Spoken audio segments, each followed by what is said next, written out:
Hello viewers, आपका legal knowledge में स्वागत है।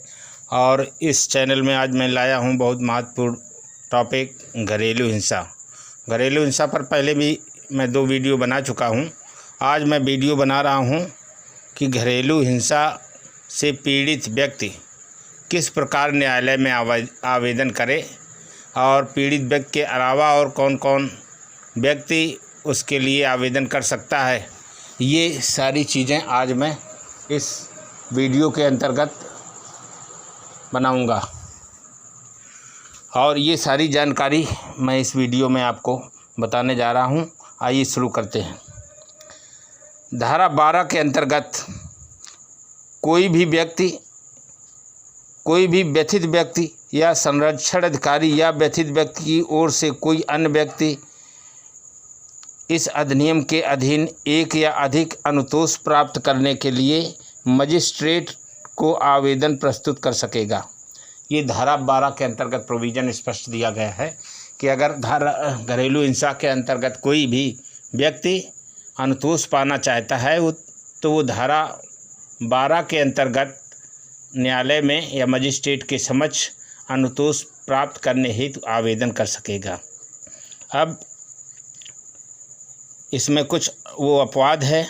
कहता है परंतु मजिस्ट्रेट ऐसे आवेदन पर कोई आदेश पारित करने से पहले किसी संरक्षण अधिकारी या सेवा प्रदाता से उसके द्वारा प्राप्त किसी घरेलू हिंसा की रिपोर्ट पर विचार करेगा।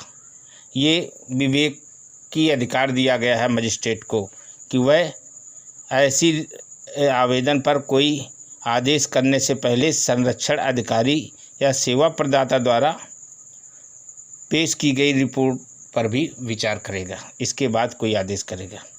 अब धारा 12 की उपधारा 2 में क्या कहा गया है ये बताते हैं। धारा 12 की उपधारा 2 कहती है कि उपधारा 1 के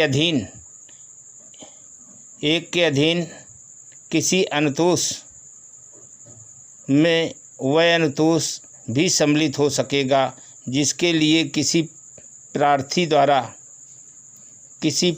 द्वारा की गई घरेलू हिंसा के कारणों द्वारा कारित की गई क्षतियों के लिए प्रतिकर या नुकसान के लिए वाद संस्थित करने के ऐसे व्यक्ति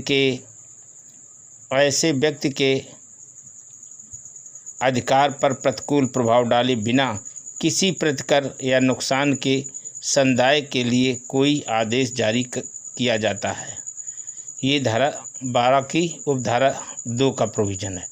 अब इसमें एक परंतु दिया है कि परंतु जहां किसी न्यायालय द्वारा प्रतिकर या नुकसानी के रूप में किसी रकम के लिए व्यथित व्यक्ति के पक्ष में कोई डिक्री पारित की गई है और यदि इस अधिनियम के अधीन मजिस्ट्रेट द्वारा किए गए किसी आदेश के अनुसरण में कोई रकम संदत की गई है या संदेह है तो ऐसी डिक्री के अधीन संदेह रकम के विरुद्ध मुजरा होगी और सिविल प्रक्रिया संहिता 1908 में या तत्समय प्रवृत्त किसी अन्य विधि में किसी बात के होते हुए भी वह डिक्री इस प्रकार मुजरा किए जाने के पश्चात अविशेष रकम के लिए यदि कोई हो निष्पादित की जाएगी। यानी उसमें इस प्रोविज़न के तहत डिक्री भी प्राप्त करेगा व्यथित व्यक्ति और कोई रकम पहले यदि दी गई है तो उस डिक्री में उस रकम को एडजस्ट किया जाएगा। अब धारा 3 देखते हैं। धारा 3 उपधारा 1 के अधीन प्रत्येक आवेदन ऐसे प्रारूप में और ऐसी विशिष्टियाँ जो विहित की जाएं या यथासंभव उसके निकटतम रूप से अंतर्विष्ट होगा। नंबर 4, मजिस्ट्रेट सुनवाई की पहली तारीख नियत करेगा जो न्यायालय द्वारा आवेदन की प्राप्ति की तारीख से सामान्यतः तीन दिन से अधिक नहीं होगी। ये धारा 4 कहती है कि मजिस्ट्रेट जब सुनवाई करेगा तो पहली जिस दिन आवेदन किया गया है वो पहली तारीख 3 दिन से अधिक नहीं होगी। नंबर 5 यानी उपधारा 5 क्या कहती है? मजिस्ट्रेट उपधारा 1 के अधीन दिए गए प्रत्येक आवेदन का प्रथम सुनवाई की तारीख से 60 दिन की अवधि के भीतर निपटारा करने का प्रयास करेगा। धारा 5 यानी धारा 12 की उपधारा 5 कहती है कि जहाँ तक संभव होगा यानी यथासंभव मजिस्ट्रेट इस आवेदन को 60 दिन के अंदर जहाँ तक संभव होगा उसका निस्तारण करेगा और व्यथित व्यक्ति को उसके द्वारा मांगी गई जो रिलीफ है उसको प्रदान करेगा। तो ये धारा 5 थी घरेलू हिंसा अधिनियम की। घरेलू हिंसा अधिनियम की धारा 12 जो है वो बहुत महत्वपूर्ण है। धारा 12 के अंतर्गत ही कोई भी व्यथित व्यक्ति या उसका कोई पारिवारिक सदस्य या संरक्षण अधिकारी व्यथित व्यक्ति की ओर से आवेदन न्यायालय में कर सकता है और उस व्यथित व्यक्ति के लिए अनुतोष प्राप्त कर सकता है। ये धारा 12 के अंतर्गत उपधारा जो 5 दी गई हैं उनमें सारा वृत्तांत बताया गया है और इस वृत्तांत और विवरण सहित मैंने ये सारी चीज़ें आपके सामने पेश की हैं।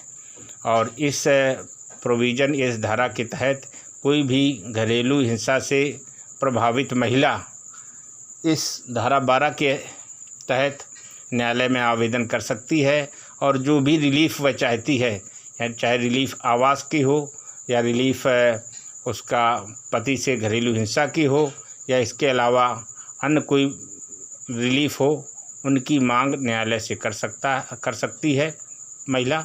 और न्यायालय ऐसी रिलीफ जल्द से जल्द यानी 60 दिन के अंदर यथासंभव जहाँ तक संभव होगा उसको प्रदान करेगा।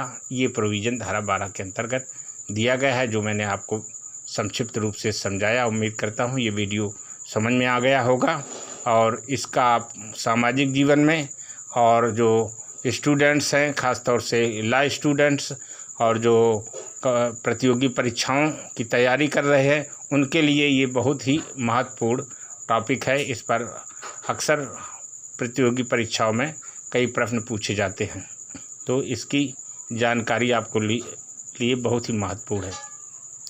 तो उम्मीद करता हूँ ये वीडियो पसंद आएगा और पसंद आता है तो इसे लाइक करना, सब्सक्राइब करना और बेल बटन दबाना मत भूलें ताकि ऐसी कानूनी उपयोगी वीडियो आपके पास मैं आसानी से पहुँचाता रहूँ। इसी के साथ आपसे अनुमति चाहता हूँ। नमस्कार, जय हिंद।